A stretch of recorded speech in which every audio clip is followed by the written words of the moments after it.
we have to bring the guillotine back.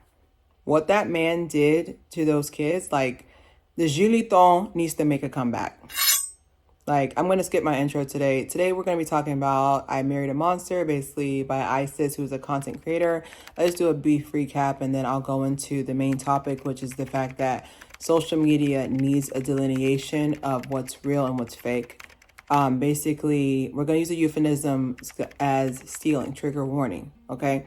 So this man basically stole Isis 4 times from what I assessed from research I gathered. And then she found out, excuse me, 6 weeks ago that he was also stealing from her 2 daughters and possibly sons that she has. She has 4 kids total. And that's pretty much why this story has like superseded so many views in a short amount of time, 2 million views last time I checked. So first things first, we need to understand that Gen Alpha is being solely raised on social media, because I feel like with elder millennials and younger Gen Z, I feel like we know social media is not real, but I don't think they do. I really feel like they get their personalities, they get their advice. And what that ties into, how it ties into the story, is the fact that with Isis's story, like I said, like, we got to bring that guillotine. There's a petition, bring that guillotine back. Okay. With that story, I feel like what's going to happen is that either it's a polarizing story. Either it's going to be where people are like, okay, dang, like she married a provider and was a trophy wife, but it turned out bad. Let me not do that. And then there's going to be other people who actually blame her and say there's something she did wrong. Okay. Yes, that's human behavior. I have a whole degree in it. Take a walk with me. But I feel as though there needs to be discussion about the fact that what took place was not even traumatic.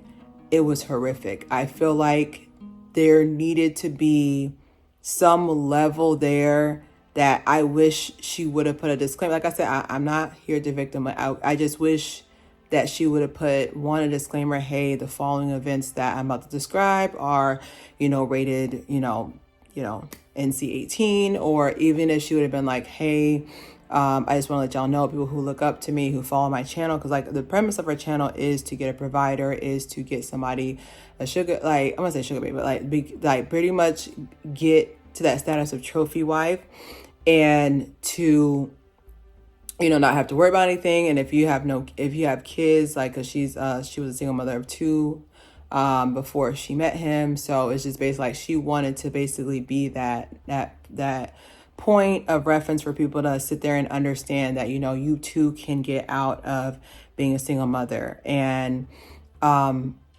I'm just so terrified for our babies, like, I know these aren't my kids, but for our Gen Alphas, like, I have, now 3 nieces now who are Gen Alpha, and I'm terrified for them because in this aspect, now, mind you, this is a worst case scenario, but in this aspect, they're following this, they're taking notes, they see that she's beautiful, which, like I said, Isis is breathtaking, by the way, but they see she's beautiful. So they're just like, okay, well, I can do that too. Like, she has all this money. Like, they're not, I promise you, this story, as gut wrenching as it is, I promise you there's still people who are watching her videos and being like, okay, I want this lifestyle as well.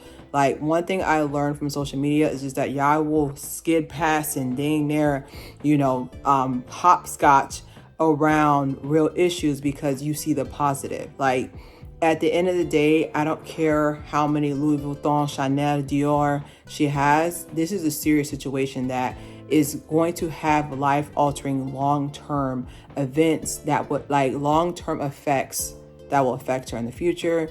And just, and just general too. Like, I'm just terrified because, like, a lot of these kids are being raised via social media. I mean, I'm not a hypocrite. Like, the TV raised us. Like, that's why, like, I feel like most of our personality came from TV. Like, I didn't realize how many phrases we say that come from TV, that come from on different series you watch. But I just, like, just influence wise, like, just take this reminder to, like, just really think about what type of content you're putting out there. Mind you, it's still the parents', choice to have whoever they follow, but I just imagine little girls and teenagers, whatever. All right, I wrote stuff down so I wouldn't forget anything. I have on here censorship. It's time. It's time. I feel like not only are we losing the recipes, we're losing the code. We're losing what is deemed as okay. I feel like, of course, I watched this story because it's trending. I was like, I couldn't ignore it. I didn't want to watch it. I saw it pop on my timeline 4 days ago. I didn't want to watch it, but I was like, I feel like I need to watch. Something told me to watch it. And I just remember thinking as I watched it, I see why it has so many views, because she goes into detail about him stealing from her and her daughters, and I can see how it has that because of the transparency, but I feel like we have to bring back privacy, like truly bring back privacy. I feel like this story I can easily see this story being in the news in the next 48 hours, right before Thanksgiving. I can see it going, like, it's already viral, but I can see it going to the news and really just spreading faster. And I'm just scared that people are going to start thinking this is the only way to get to success. Like I said, like, I've been a content creator on here for 4 years. And, from a $2 million view video like that, if you are monetized, you can easily make $80,000. Okay. And I'm just afraid that people are going to start thinking, okay, well, I have to put everything out there for people for me to quick money. I promise you, putting your privacy out there is not worth any money out there. And I know, ironically and hypocritically, if she didn't make this, I wouldn't have content, but I feel like we need to, even if they're like, okay, let's post it on, a private channel or whatever, we have to understand, like, to me, I feel like the reason why I'm so private about my personal life is that I feel like you're splitting your soul almost. Like what Voldemort did with the Horcruxes, you're almost splitting your soul, because something that's so personal to you, now everybody is up. It's up for public opinion. It's up for public discussion. It's up for content creators like myself to discuss. And you don't know until you're in the situation. Like I said, like, I've had a couple of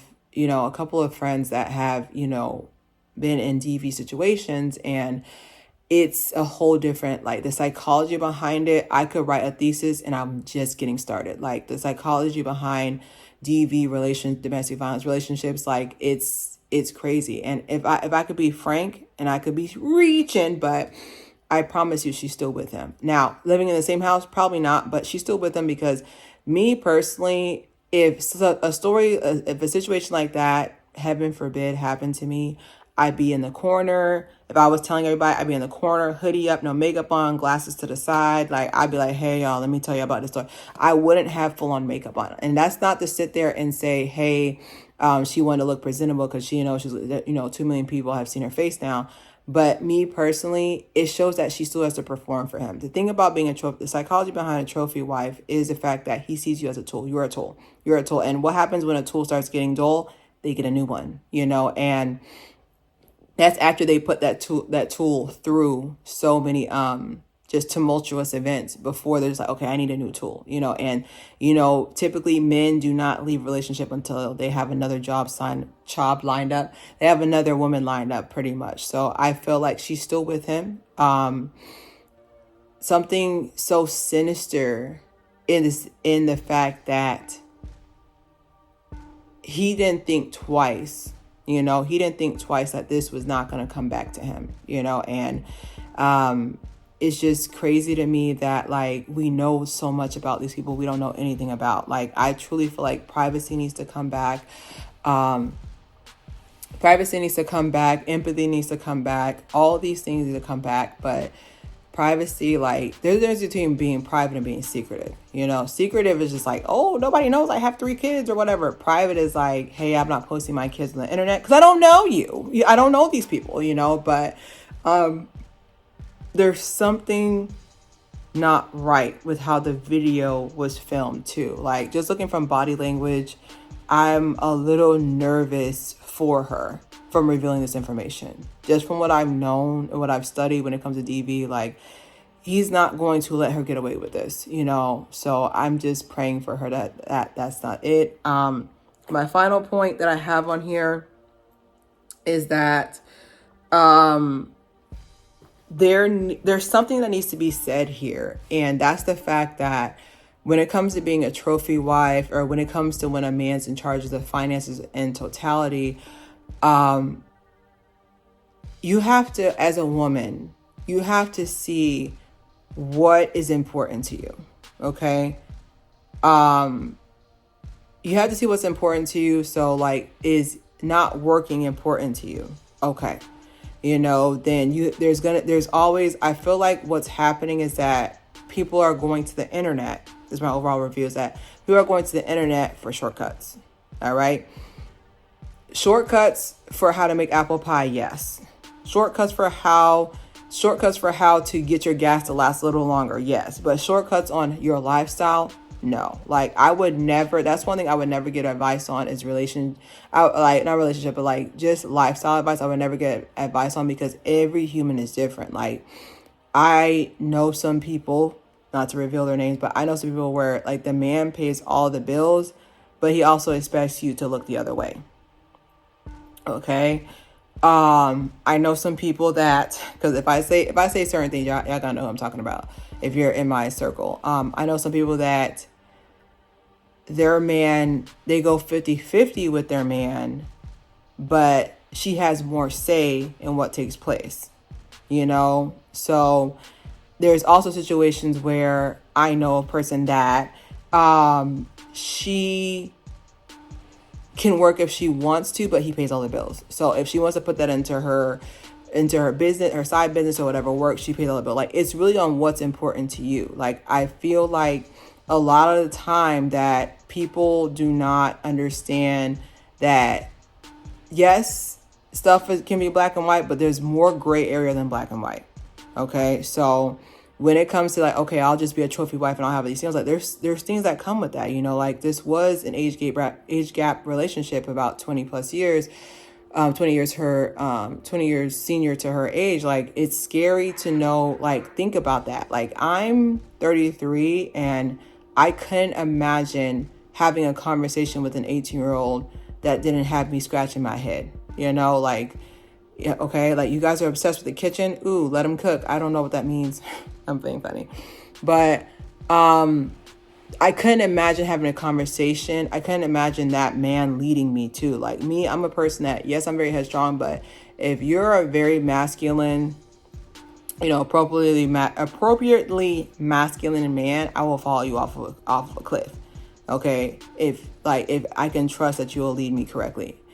There's nothing an 18-year-old can lead me to besides a headache. There's nothing you can do for me. Like, so imagine her, like, I don't know how old she's supposed to be, but, like, imagine just being 25 and you're marrying someone after, I think she said they married right away. He wanted her to be his girlfriend after the first day. 20 years your senior. Imagine the mindset. This is someone who's 45. I'm just guesstimating. He's 45. She's 25. She's probably still on her parents' insurance. You know, like, there's just something to be said there about a person. Like, I remember in college when the freshmen would come in and the guys my age would be thirsting over them left and right. Oh my God, this freshman's so bad, and da-da-da. And they would do that purposely around the seniors and the juniors to make us feel in competition. I was like, listen, if what you're attracted to is a 17, 18-year-old, you're not a man I want to be with. I want a man who's intellectually sound, someone who is reproductively responsible. Okay. And if that's what entices you, if you think the intelligence level is not that big of a factor, we have nothing to talk about anyways. Like, it's just, I'm not intimidated by someone like that. For example, I'm 33. If I'm around a guy who's my age and he's like, oh, I'm going to date this girl who's 27 or 26. I was like, we don't have nothing. I'm not intimidated by that person, because a true intelligent person would want somebody who's on their level, and there's no way someone who has not even experienced life can be on that same level. But my final thing to say is that before you listen to her story, just take the time to have a recovery plan after listening to it, because I love kids. Like, maybe in a past life I was an angel that protected children. Like, I feel like a special connection to kids. Like, whenever I go out into public, a kid, like, there's something that's where I'm out in public and my friends can attest to it, and every kid has to come up and, or like, I don't even know these kids, they just come up to me. I'm a kid magnet. Maybe that was my job in the past, but anything that has to do with kids, like, I immediately lock up, because they're so innocent. They don't deserve any of this. We are their guardians and we fail them on a regular. And I have a recovery plan after you watch it. Because I know you guys are going to watch it because y'all hard-headed like me. But I just want to warn you, there are, scenes that she describes that are traumatic. And if you're not ready for that, you do not have to watch it. I watched it for both of us, and I can tell you, you're not missing anything. So don't forget to subscribe, share. Take care.